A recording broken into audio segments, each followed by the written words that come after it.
किसी ने जिक्र नहीं किया ये फोटो किसकी है। ये विठल भाई पटेल जी का। जी जी जी जी। और आज जितने सारे वक्तव्य हम दिए, हम भी दिए हैं, हम ये इनको स्मरण करना जी चाहिए। जी जी ठीक। और उसके साथ भी ठीक है, उसके साथ भी और एक नाम हमारी तरफ से जिक्र होने की आवश्यकता है, वो है सच्चिदानंद सिन्हा जी का, जो पहले अध्यक्ष थे हमारे संविधान प्रणयन सभा का। जी जी ठीक है। वो अस्वस्थ पड़े हो गए, फिर राजेंद्र बाबू उसका बने। चलिए श्री जी जी श्री असदुद्दीन ओवैसी जी जी। बहुत शुक्रिया सर, आपने मुझे आज एक तारीखी बहस पर बोलने का मौका दिया। मोहतरम जनाब, इस ऐवान के 75 साल के पार्लिमानी सफर की तकमील पर हम बहस कर रहे हैं। मैं सबसे पहले अपनी जानिब से खराज अकीदत पेश करना चाहूँगा मौलाना हिफ्जुर रहमान साहब को, जो पहली और दूसरी पार्लियामेंट के मेंबर थे, मेरे कायद सालार मिल्लत सलाहुद्दीन ओवैसी को, सुलेमान सेठ साहब को और मौलाना बनात वाला साहब को। जनाब मोहतरम, इस ऐवान की नाकामियों का भी जिक्र हमको करना जरूरी है। 75 साल का तारीखी सफर इस ऐवान ने मुकम्मल किया। ये ऐवान एक इमारत नहीं है मेरी नजर में, ये ऐवान इस वतन अजीज का एक दिल है, जो बाहर जो गरीब और मजलूम अवाम की तकलीफ को महसूस करे, इसीलिए मैं इसको दिल कहता हूं। मैं आपके सामने 15 मिसालें पेश करूंगा जहां पर इस ऐवान ने अपनी नाकामी का सबूत पेश किया। एक उस वक्त जब दिल्ली की सड़कों पर सिखों की नस्लकशी की जा रही थी। एक उस वक्त जब 6 दिसंबर को बाबरी मस्जिद की शहादत हुई।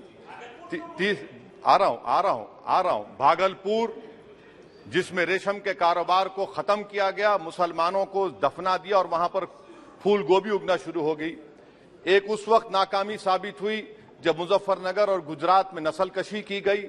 एक उस वक्त सर जब हम देखते हैं कि मुंबई की सड़कों पर इंसानियत का नंगा नाच हुआ। एक उस वक्त जब इस ऐवान में टाडा पोटा का काला कानून बनाया गया, यूएपीए का कानून बनाया गया, आफ्सपा का कानून बनाया गया, जिसको 1 साल के लिए बनाया गया था। 58 में हम 2023 में आ गए। एक उस वक्त नाकामी साबित हुई जनाब, जब हम देख रहे हैं कि आज ये जो दिल है, भारत का दिल है, हिंदुस्तान का, इंडिया का दिल है, आज गरीबों में, मजलूमों में, मुसलमानों में, कश्मीर की आवाम में, दलितों में, आदिवासियों में इस ऐवान की मोहब्बत और एतमाद खत्म हो रहा है, कम हो रहा है। इसीलिए जनता सड़कों पर आकर एहतजाज कर रही है, क्योंकि उनको लग रहा है कि ये इमारत बन चुकी है, हमारा दिल नहीं है। चाहे CAA का प्रोटेस्ट हो, चाहे किसानों का प्रोटेस्ट हो, चाहे शेड्यूल कास्ट के रिजर्वेशन का मसला हो। इसीलिए मैं आपके जरिए हम तमाम को मुतनब्बे करना चाह रहा हूं कि अगर हम रोडों पर इंसाफ करना जनता को अलाउ करेंगे, इस ऐवान को दिल नहीं रखेंगे, तो याद रखिए ये हमारी पार्लियामानी जमहूरियत के लिए बड़ा नुकसानदेह साबित होगा। और नुकसानदेह इसलिए भी होगा कि क्या हमको अपने ख्वाब गफलत से, अपनी जिम्मेदारियों से निभाने के लिए क्या भगत सिंह को आके बैठना पड़ेगा ऊपर कि देखो तुमने 75 साल में कैसा कानून बनाया और किसको कहां तक पहुंचा दिया। स्पीकर जनाब, इसीलिए मैं कह रहा हूं कि हम तमाम को अपनी जिम्मेदारियों को निभाना पड़ेगा।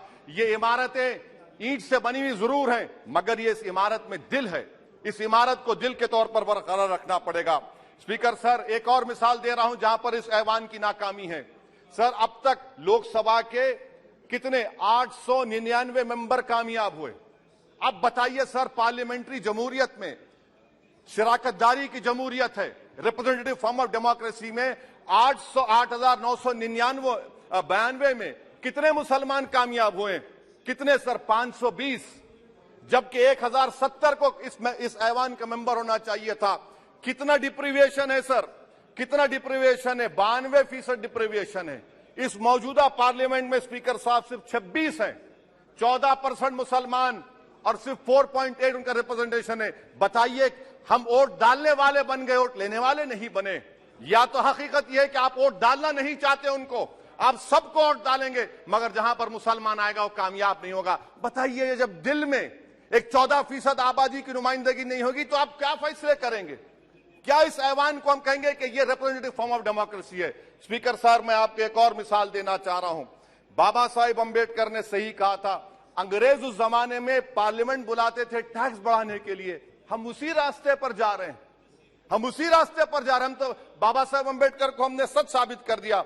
स्पीकर सर, आखिर में मैं आपको बताना चाहूंगा कि आज आप देखिए कि चाणक्य ने क्या कहा था। चाणक्य ने सही कहा था।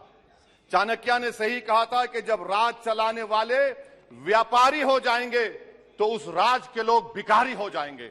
आज ये वक्त आ चुका है सर, आज ये वक्त आ चुका है कि क्या first pass the post system इस देश के लिए सही है या फिर हम प्रोपोर्शनल फॉर्म ऑफ रिप्रेजेंटेशन को फॉलो करेंगे। First pass the post system, जिसके पास एक मजहब का वोट होगा, जिसके पास दौलत होगी, वही इस ऐवान में आ रहा है। इसीलिए हम कह रहे हैं कि आप इस जमहूरियत की नाक, कहीं ये जमहूरियत कमजोर ना हो जाए, मुझे इस बात का डर है सर। आखिर में मैं खत्म करने से पहले एक बहुत बड़े शायर ने कहा था, उस पर खत्म करना चाहूंगा कि अभी चिरागे सरे राह को कुछ खबर ही नहीं, अभी चिरागे सरे राह को कुछ खबर ही नहीं, अभी गिरानिए शब में कमी नहीं आई, अभी गिरानिए शब में कमी नहीं आई, निजात दीदे दिल की घड़ी नहीं आई, चले चलो कि मंजिल अभी नहीं आई। स्पीकर साहब, आखिर में याद रखिए एक बात को मैं सबसे कह रहा हूं कि पिच बदलने से गेम नहीं बदलता, गेम को बदलना पड़ेगा। आप पिच बदल रहे हैं, वरना याद रखिए जब तक हम अपने जमहूरी उसूलों पर, रूल ऑफ लॉ पर, संविधान पर अटूट अमल नहीं करेंगे, वरना याद रखिए कहीं नई इमारत भी हिटलर की राइक्सटैग की इमारत ना साबित हो जाए। बहुत बहुत शुक्रिया सर। ये नहीं, ये श्री अरविंद सावंत।